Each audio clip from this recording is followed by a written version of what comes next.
और का बात है सरला, हमारा सागर का बोल रहा था। अरे कुछ नहीं जी, पता नहीं आज उसको क्या हो गया है। कह रहा था रवि चाचा उसे बोल रहे थे कि कम पढ़ लिख कर भी लोग सफल हो जाते हैं। बस इसी विषय में वो मुझसे पूछ रहा था कि क्या ऐसा सच में होता है या नहीं। हमारा सागर कितना नादान है ना सरला। हमारा ऐसा समय उससे देखा नहीं जा रहा है। हाँ जी, भगवान करे हमारे सागर जैसा बेटा हर किसी को दे। सागर नहा धो के नाश्ता करता है और अपने दोनों बकरियों को लेकर चराने निकल जाता है।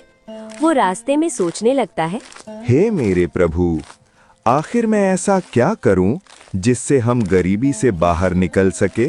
जैसे ही सागर अपनी बकरियों को चराने के लिए उस पेड़ के नीचे पहुंचा, तो वहां पर उसने देखा कि एक कोई और लड़की वहां अपनी भेड़ों को चरा रही है। सागर उसे देखकर कहता है, ओ मोहतरमा, कौन हो आप? अपने भेड़ों को यहाँ क्यों लेकर आ गई हो? जी, मैं पास के गांव में रहती हूँ, अपने भेड़ को चराने के लिए यहाँ आई हूँ। देखिए मैडम, अगर आप यहाँ अपने भेड़ों को चराने ले आएंगी तो यहाँ मेरी बकरियां क्या खाएंगी? देखिए ये गांव मेरा है, इसलिए आप कल से यहाँ मत आइएगा और अभी यहाँ से चले जाइए। अरे ओ, तुम समझते क्या हो अपने आप को? ये गांव भले ही तुम्हारा है, तो क्या ये जमीन भी तुम्हारे पापा की है? तुमसे थोड़ा अच्छे से क्या बात कर लिया? तुम तो जो मन में आए वो बोले जा रहे हो। सागर सोच में पड़ जाता है। वो सोचने लगता है, आखिर ये लड़की है कौन? इसे तो आज तक कभी देखा नहीं। इसके बोलने के स्टाइल से लगता है कि तनिक पढ़ी लिखी है। इतने में वो लड़की बोलती है, क्या हुआ? अब चुप क्यों हो गए? तोते उड़ गए क्या? अब सागर थोड़ा प्यार से कहता है, सुनिए मोहतरमा जी, मेरे कहने का वो मतलब नहीं था। चलिए कोई बात नहीं, आप यहाँ अपने भेड़ों को चरा सकती हैं। अरे वो तो मैं वैसे भी चराते। अच्छा ये सब छोड़िए, देखने में तो आप पढ़ी लिखी लग रही हैं। लग रही हूँ का क्या मतलब है? मैं पूरे 5वीं कक्षा तक पढ़ी हूँ। सागर फिर से सोचने लगता है, धत ससुरा, हम तो सोच रहे थे कि ज्यादा पढ़ी लिखी होगी, पर ये तो बस 5वीं पास है। उतने में वो लड़की कहती है, ये तुम बात बात में सोचने क्या लग जा रहे हो? जो भी कहना है सीधा सीधा कहो ना। अरे कुछ नहीं, मैं सोच रहा था कि तुम्हारा नाम क्या है। तो सोचने से तुमको पता चल गया कि मेरा नाम क्या है? नहीं, मैं तो बस पूछने ही वाला था। क्या नाम है तुम्हारा? पहले चलो वहाँ उस पेड़ के नीचे बैठते हैं, क्योंकि अब और मैं नहीं खड़े रह सकती। सागर और वो लड़की उस पेड़ के नीचे बैठते हैं और एक दूसरे के बारे में बात करते हैं। फिर सागर कहता है, अच्छा, तुमने पढ़ाई क्यों छोड़ दी? हमारे परिवार में सिर्फ हम 3 ही जन हैं, मैं, मेरे पिताजी और मेरी माँ। लेकिन पिछले ही हफ्ते मेरे पिताजी गुजर गए।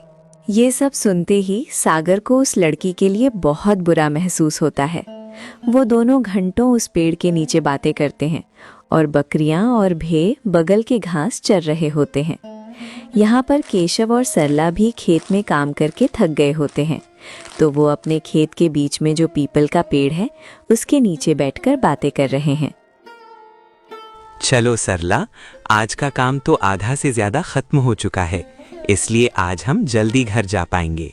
हाँ जी, आप सही कह रहे हैं, सब तो आप ही की वजह से है। भगवान करे इस साल का फसल बहुत अच्छा हो। थोड़ी देर आराम करने के बाद वो दोनों फिर से काम करने लगते हैं। और यहाँ पर सागर और वो लड़की अभी भी वहीं उस पेड़ के नीचे बैठे हैं। अच्छा सागर, जैसा कि तुमने बताया कि तुम्हारे खेत में एक बहुत बड़ा पीपल का पेड़ है और खेत भी है, इन सब को लेकर मेरे दिमाग में एक बिजनेस आइडिया है, बताऊं? हाँ प्रिया, क्या बिजनेस आइडिया है तुम्हारे पास? बताओ, शायद वही करने से कुछ हो जाए। देखो, तुम्हारे खेत में बहुत बड़ा पीपल का पेड़ है जिस पर हम ट्री हाउस बना सकते हैं और उसे as a hotel in nature service दे दो, जहां पर शहर के लोग गांव में आकर पेड़ पर बने हुए घर में रहने का आनंद ले पाएंगे और खेती कर पाएंगे और गांव में बना हुआ शुद्ध खाना खाकर खुद को तृप्ति कर पाएंगे। उन्हें ये सब देकर तुम कुछ पैसे इन रिटर्न चार्ज कर पाओगे। अगर भगवान की कृपा से तुम्हारा ये बिजनेस चल पड़ा तो ज्यादा पैसे भी कमा सकते हो। सागर प्रिया की बातों पर सोचने लगता है। वैसे प्रिया कह तो सही रही है। चलो, कुछ नहीं के बदले यही करते हैं। क्या पता प्रभु की यही इच्छा हो। हाँ प्रिया, तुम ठीक कह रही हो, लेकिन हमारे ट्री हाउस में आएगा कौन? सागर, तुम भगवान जी पर विश्वास रखो, वो जरूर तुम्हारी मदद करेंगे।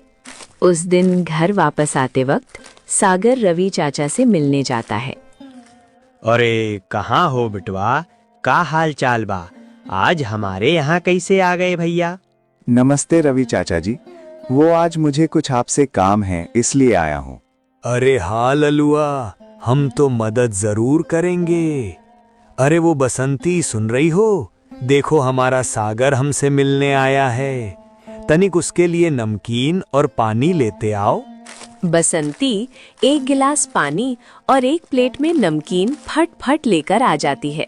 सागर अपने बिजनेस आइडिया के बारे में रवि चाचा को बताता है। उसके बिजनेस प्लान को सुनने के बाद रवि चाचा सागर से कहते हैं, अरे सागरवा, हमार बचवा, ये तो बहुत ही जबरदस्त बिजनेस आइडिया है।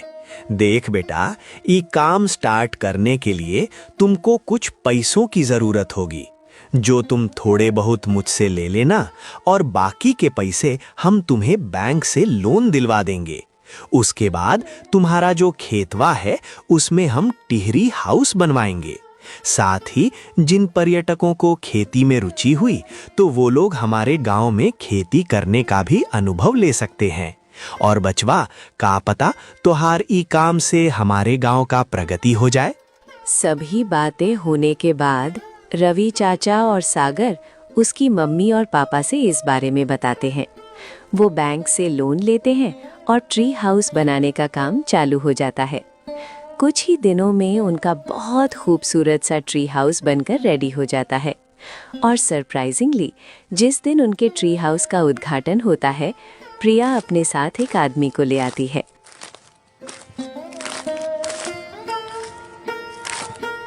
जी, क्या आप ही का नाम सागर है? और क्या ये आप ही का ट्री हाउस है? जी सर, मैं ही सागर हूँ और ये हमारा ही ट्री हाउस है। कहिए, मैं आपकी क्या सेवा कर सकता हूँ?